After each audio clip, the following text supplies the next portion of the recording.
An saki ɗan gidan Muhammad Bazoum daga ɗaurin talalar da sojojin ƙasar suka yi masa tun bayan hamɓarar da baban nasa daga kan kujerar mulki. Assalamu alaikum wa rahmatullahi wa barakatuhu. Barkanmu da sake kasancewa a wannan lokaci. Sojojin ƙasar Nijar sun saki ɗan gidan Muhammad Bazoum daga ɗaurin talalar da suka yi masa. A safiyar wannan rana ce dai suka tabbatar da manema labarai sakin ɗan gidan Muhammad Bazoum ɗin tun lokacin da aka hamɓarar da mulkin na Muhammad Bazoum suka yi mai ɗaurin talala da hi Bazoum ɗin a hannunsu.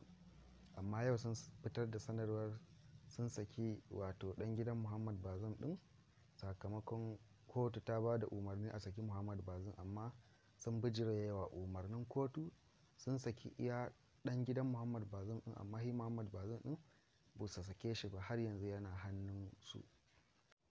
Wato Muhammad Bazoum dai an garkame shi ne a gidansa da ke babban birnin Nijar wato Niamey.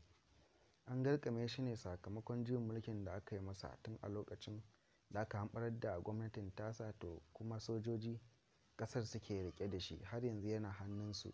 An masa ɗaurin talala baya fita ko ina. Hakan na zuwa ne bayan sun kifar da gwamnatin tasa, suke ikirarin cewa in dai suka saki Muhammad Bazoum to gwamnatin sojojin za ta fuskanci ƙalubale na kawo musu hari daga sassan ƙasashe daban-daban.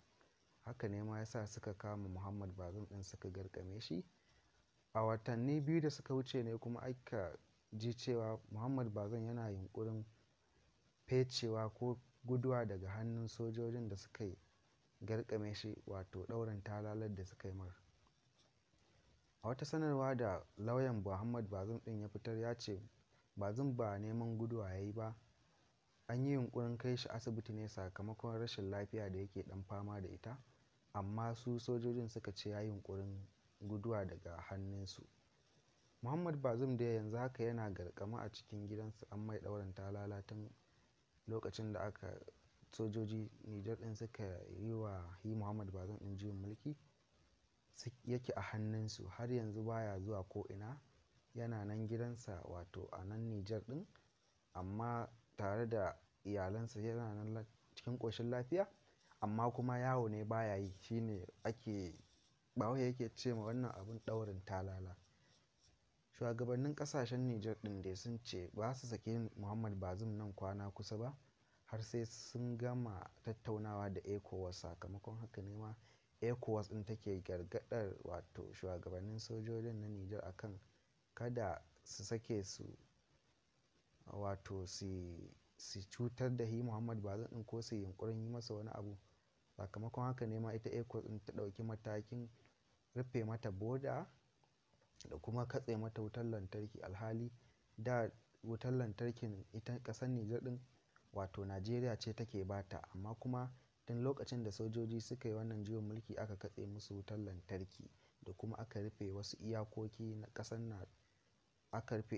na ƙasar Najeriya da Nijar. A halin yanzu dai ba wani gudanarwa da ake yi tsakanin bodar Najeriya da Nijar, sai dai in ko taɓa rauniyar hanya, amma a hukumance dai ba a ba da izini a shige da fice ta bodar Najeriya da Nijar ba.